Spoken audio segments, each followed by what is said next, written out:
G'day fellas and welcome to a casted game. Spawning in on the south side of the map, playing as the French, we have got BeastyQT. On the opposite side of the map, playing as the deli in the color red, we have got one Puppypaw. Ladies and gentlemen, welcome. This is the Golden League. This is the final weekend. That is correct. If you're watching this on YouTube right now, then good news, because at 15 GMT tomorrow, that is Sunday, we have got the grand finals coming up, and one of these two guys is going to be there. That is correct. We are in the finals right now. These two are part of the last four players that remain in the Golden League.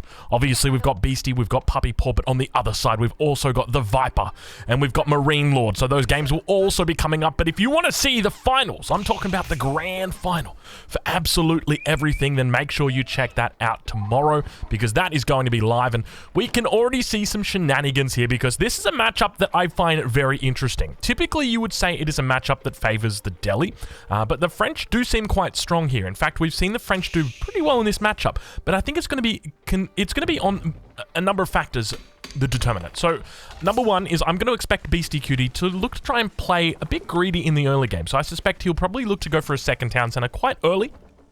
It's going to be key for him to do that, just because he does need a win condition against these deli players, and if things don't go well for him, it can mean that he'll be in a difficult spot in the mid-game with his economy lagging behind. But you can see he's got plenty of villagers in the town center, looking a little bit like a plastic league player right now, that's for sure. Take a look at that right there. So many villagers in the town center, but it just makes sense because he is going to need those villagers. He might end up cancelling one or two, potentially. But we'll take a look over on the other side of the map and see exactly what Puppypaw is up to, because it doesn't look like it is going to be a super fast mosque for him. But interestingly, he hits all three of his production buildings, or his economy buildings rather, with this mosque. A little bit of a delay on this, though. Keep in mind, normally you do see that early mosque come up at about, well, what is it, about 30 seconds, something like that. But here for Puppypaw, it means that he's only going to be able to get that efficient production. We do see Piety in queue, but obviously, it's going to take time for those upgrades to come through. Nice little sheep already found for Puppypaw. He's up to 11. He's got one under the town center as well, so a total of 12. He's doing pretty well for himself. Double scout opening for both of these guys. But let's talk about how we expect this to go out. As you hear the scout in the north, this is why Beastie loves to play as the French, because the scouts actually call out. They say, Beastie. Not that time, but if you listen, they will say Beastie throughout the game. School of Cavalry coming down for BeastyQT. Lumber Camp is coming down for him as well. 4 on gold, which signifies that we probably are going to be seeing a wheelbarrow coming through here. Very cool indeed. And we'll check in over with Puppypaw and see what he is up to. So we do have that wheelbarrow coming through for him already. Obviously, forestry is already done. And then the mining camp, yet to do that just yet. But let's talk a little bit about what we expect to happen here. So number one, it is going to be that the French player looks to deny the food sources of the deli player. That's going to be really key. So that means hitting big raids on these berry bushes repeatedly, looking to hit these deer as well. And the deli player ideally wants to avoid going into that farm transition sooner rather than later. 3 minutes 30, and we begin to see the first scout attack on the gold mine over on the other side of the map. We can see the Puppypaw already working his magic over on these gold villages. So the town center firing off a fair bit of damage, actually, and we can see that Puppypaw actually losing a lot of health on that scout. He's got to be careful. BeastyQT's got a great little spot here with the gold mine. I don't actually think the Puppypaw can get in there without taking damage from the town center. You can see, yeah, it's causing quite a bit of havoc for him. And so sometimes you do get favorable spawns.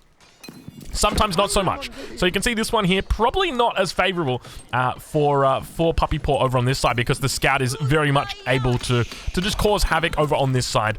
We'll check in with BeastyQT though and see what he's up to. He's continuing around the map and just looking to see what he can find. We do indeed have that wheelbarrow coming through. 4 villagers still on gold. Age up coming through. A little bit of not a late age up, but about a standard age up. I guess that's probably the best way to say it. Obviously, you've got your early age up, which is about 4 minutes and 5 seconds. You got your standard age up around this time, about 4:35, and then you've got your later age up about 5 minutes. But looks to be pretty standard today. So I would expect that BeastyQT is going to be looking to try and hit these food sources. It's going to be very key for him to be hitting those throughout the game with the Knights. I expect that we'll also see quite a long feudal age play from him here. I suspect that castle age might come through around like that 11-12 minute mark. And I would almost be tempted to say look out for a Royal Institute. I do think a Royal Institute might be on the cards today. We've seen it moving up in the meta. It's become more and more strong. And take a look at the sheep difference between these two guys right now. If we have a look at BeastyQT, he's sitting at the moment on 6 sheep in total. Compare that over over to his opponent, Puppypaw, who's sitting on a beautiful 15 sheep right now. So Puppypaw definitely winning the sheep war. Barracks coming down for Puppypaw. No real surprise there, obviously up against the School of Cavalry, which is indeed a stable. It is definitely going to be a big help, but we already see an archery range coming down, and indeed we do see a mining camp coming down here for BeastyQT, which just makes a lot of sense. As I mentioned earlier, oh, hold on a minute, never mind. Oh, you can see the villager as well. The villager moving forward. Puppypaw does see the villager, but BeastyQT tried to move it around. Now, Puppypaw going to be coming in. The question is whether he saw that villager, because you and I both know what that means. And Puppypaw will see this mining camp, and then he'll be throwing out the question: is that a second town center that I'm seeing, or is that an outpost with emplacements? And I think one of the things to note here is from BeastyQT, obviously coming up towards this other side of the map, he's dropping down an outpost in the center over on this sacred side. He's looking to deny that away. And it makes a lot of sense from his position. It's going to make his transition as well into a second town center as a very viable option. I love the way that he's got this outpost in the center. It's going to enable him to maintain that strong control. Scout actually coming underneath the town center. BeastyQT making a little bit of a mistake, a rare mistake that we actually see coming out from BeastyQT. And that scout is going to be going down. So a nice little victory there for Puppypaw. That's 2 on the cards for him already. Obviously the first victory being the sheep. Second victory definitely being that scout. Wall's now going to be coming up for Puppypaw as well. And I mentioned, that ideally BeastyQT wants to be looking to hit these food sources, but if we see Puppypaw wall this up, it's not going to be the case. It is not going to be the case. He's not going to be able to get behind there, or if he is, he's going to have to make it around the long way, and it definitely seems like that's something he's not afraid to do. Stable now coming out as well for Puppypaw. Those villagers falling back. It looks like a spearman as well as a horseman coming out to greet that royal knight, but the rest of the infrastructure going to continue coming up over for BeastyQT. So now going to be a second outpost that comes up as well. Arrow slits is indeed coming through. So just looking to really play it slow. It was difficult to tell whether it was going to be a slow play, whether it was going to be more of an economic play, but it looks like it's just going to be a bit of a slow play here with the outpost, and it makes a lot of sense going up against this. So the big thing that you're scared of as the French is that Delhi's going to be able to take a sacred site, and you're not going to be able to have a unit there in time to get there. But fortunately, having these outposts up right next to the stealth forest as well, it's just a perfect little spot, and it's always going to be able to deny out just a single scholar in the event he tries to sneak it. But now Beastie going to be able to pull out with that Royal Knight. We'll take a look and see what his upgrades are looking like. No chivalry coming through just yet. Obviously still working overtime with regard to his economy back home. But now you can see villagers having to move out. I suspect he might be going to take out deer, and indeed that's going to be the case. All of the deer sitting packed right on top of that mill. Beautiful little spot. But now Puppypaw looking to begin moving out onto the map. We can see that Sanctity is about to come in. He's got 4 seconds left on it, and our scholars are out. They are looking happy. They are looking healthy. And we got 3 scholars moving out onto the map for Puppypaw. Puppypaw now looking to come out. He spots out that villager as well that is just being very pesky. He's going to see this outpost now. Remember, he has seen this outpost already. He's aware of it. But just remember that outpost. It's not going to be able to kill the scholars. But a nice little raid coming through. We can see BeastyQT actually doing a decent job, but does lose a knight. At the same time, we've got the wolf that was going down. A little bit of an idle villager, an idle villager scenario. But now Puppypaw going to be losing some units here on the front side. I'm not sure if he's paying attention. Sacred Site is capturing behind the scenes. You can hear it going. I'm not sure what the Scholar's up to. Scholar's just not yet moving onto the site. He's going to be able to pick up 1 at the very least. And another nice little pickup there for Puppypaw. So BeastyQT losing a knight, in fact, losing 2 knights, which as the French, ideally, you never want to lose a knight, because if you lose a knight, that is going to be a unit that is not going to be able to heal up to full health all of a sudden. And it looks like that outpost is going to be successfully denying that sacred site for the moment. So it's going to be 1 sacred site that is held for Puppypaw. BeastyQT continuing to funnel in just plenty and plenty. Oh my lord, the sacred site actually gets contested here. The villager is going to be just running around. BeastyQT being very cheeky, very sneaky. Oh no, and then Puppypaw pulls back. Oh my god! Oh, it's terrible. Puppypaw pulls back the scholar, but he would have lost it anyway. Actually, he could have captured the sacred site in that time. Huge mistake from Puppypaw. This has got to be finals nerves right now that are coming in, and now Puppypaw. Oh, this is terrible. It might not seem like a big thing, but just that little bit of gold, that extra 150 gold, enables you to just funnel up so much more units. So you can see he's got 2 villagers here working overtime. It means that he's able to continue making the scholars out of the Dome of the Faith, but it just enables you and buys you plenty of time. It gives you a point of contention, and now losing that scholar that he had on the sacred site, he is going to be hanging his head in shame after that one. That feels bad, man. That is a massive mistake coming out from our Delhi player. Now, obviously, this is the big power spike here for Delhi is starting to come online. This is something that we talk about quite often. We've got the first lumber upgrade coming through. We've got the first mining upgrade coming through. Apologies. And we've got fertilization coming through as well.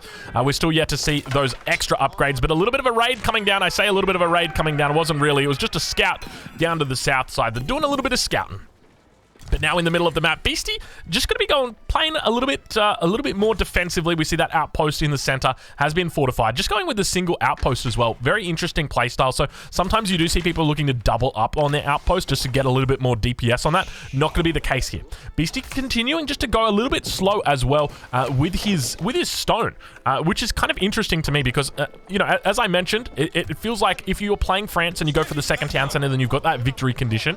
If you're going for the one town center play, then you're in a bit of a dangerous spot. Let's just put it that way. We still don't see, interestingly, survival techniques coming through for Puppypaw.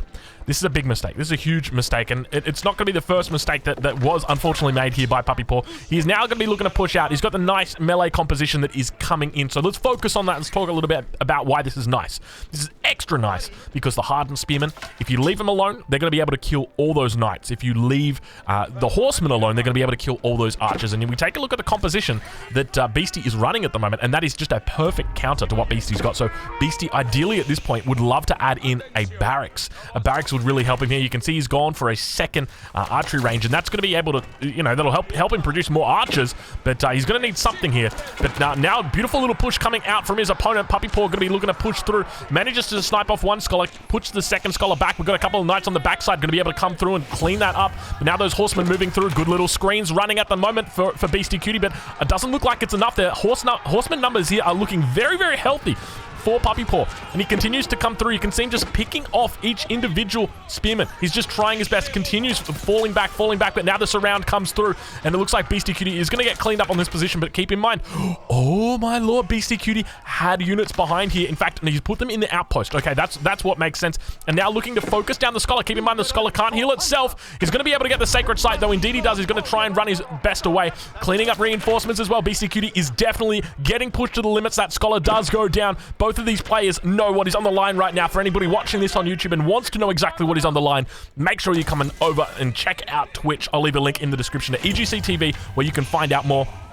That Royal Knight is going to be able to get inside that outpost, and remember, once your knights are inside those outposts, they will begin to heal up. Sacred Site now looking to get neutralized as well. He should just be able to stand there on the Sacred Site, but he will lose those units. Now the Spearman going to be coming in. First one goes down. Second one might go down as well. It looks like it's going to be able to get inside. Plenty of units continuing to come out now. We'll take a look over towards the base of Puppypaw and see exactly what he's up to. It looks like a nice little bit of a cleanup down towards the south side of his enemy's base. Continuing to just move over the entirety of the map. Jeez Louise, I'm losing my words here. Sacred Site's still yet to be taken out over on that western flank. Ideally, what Puppypaw wants to do is move 2 scholars over there. If he's got the 2 scholars over there, one of them will be able to heal up the other one while it's under attack from that outpost. Otherwise, it will die. It will not be able to capture that Sacred Site. But now we hear that Sacred Site is being neutralized once again.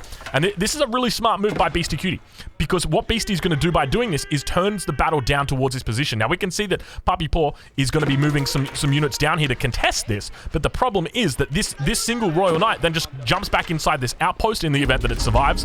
It looks like it will survive, fortunately. But essentially what Beastie's trying to do is bring the battle down to this Sacred Site, and that takes it away from this central Sacred Site, which basically means that we've got Puppypaw who is fighting over one Sacred Site when ideally he should be fighting over his second Sacred Site. And that's what he's doing. So he's doing the right thing. You know, a lesser player might have funneled towards that first Sacred Site. So doing the right thing. But now Spearman on the backside going to be able to skewer that first Royal Knight. Villagers going to be moving back out towards the opposite direction. They're going to be able to catch a lot of these units back here. Royal Knights doing a great job at BeastyQT losing more units, just throwing away units in these raids, unfortunately. That's the first one that's going to go down. Second one might go down. Second Sacred Site gets captured, but the first one gets neutralized. Action all over this map, and I love this matchup. It's just so damn fun.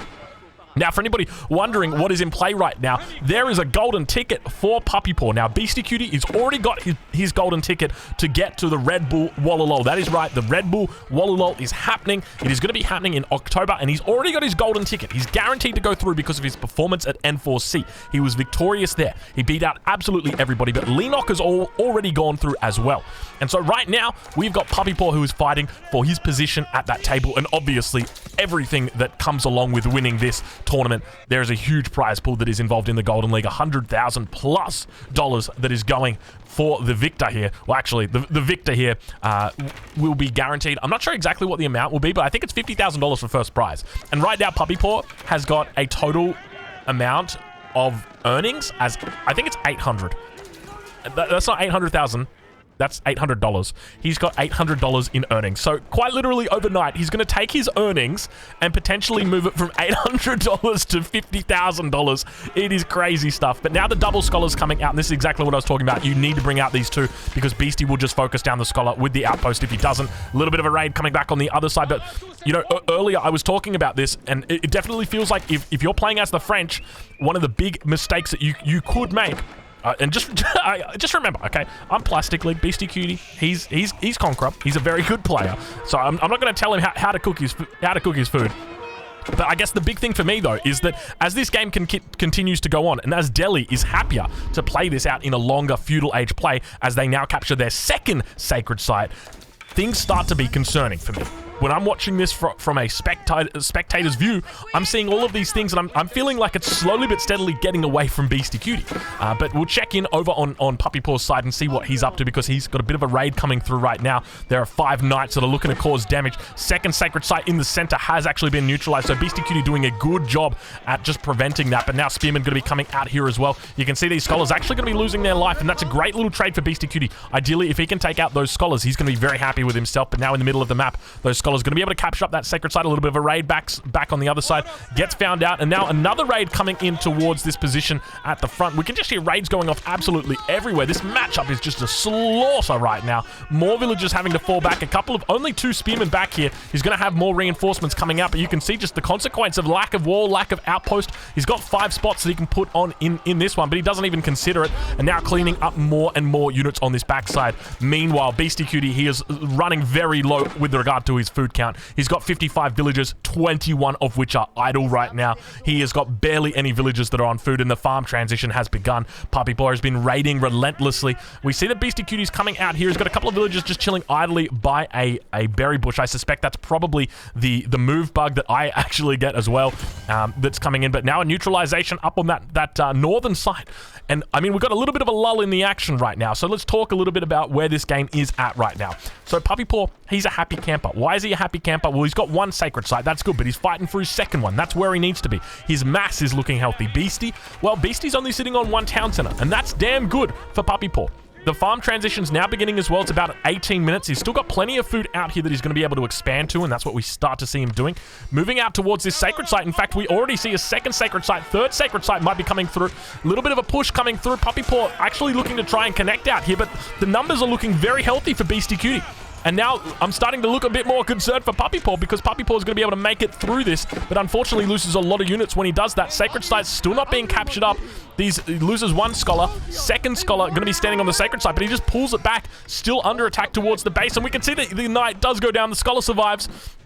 But Puppypaw, instead of capturing this sacred site, is just going to allow it to go on. And the problem is that by doing this, now the enemy is just going to be very happy to come up and look to push the agenda. Puppypaw is sitting on 75 population at the moment compared to BeastyQT, who's on 90. So if there was ever a window for BeastyQT, it is right now. This is definitely the window that he wants to hit his enemy. The villager count, 60 villagers for Beastie. Over on the other side, we've got 55. So villager count still very even. That's about where you'd expect it to be. In fact, you'd probably even expect that the French would have a little bit more. Raid coming in over towards this eastern location. He's got plenty of space in these outposts. In fact, there's already 5 that are sitting inside that outpost, so these 4 are going to be sitting down below it, probably going to be going down, and Puppypaw starting to struggle. There's not a lot of units out for him at this point in time. Well, let's take a look at the production for Puppypaw and see where he's at. 1 stable, 1 barracks, 2 archery ranges. That doesn't feel like it's enough, not when he's got 50 plus villagers.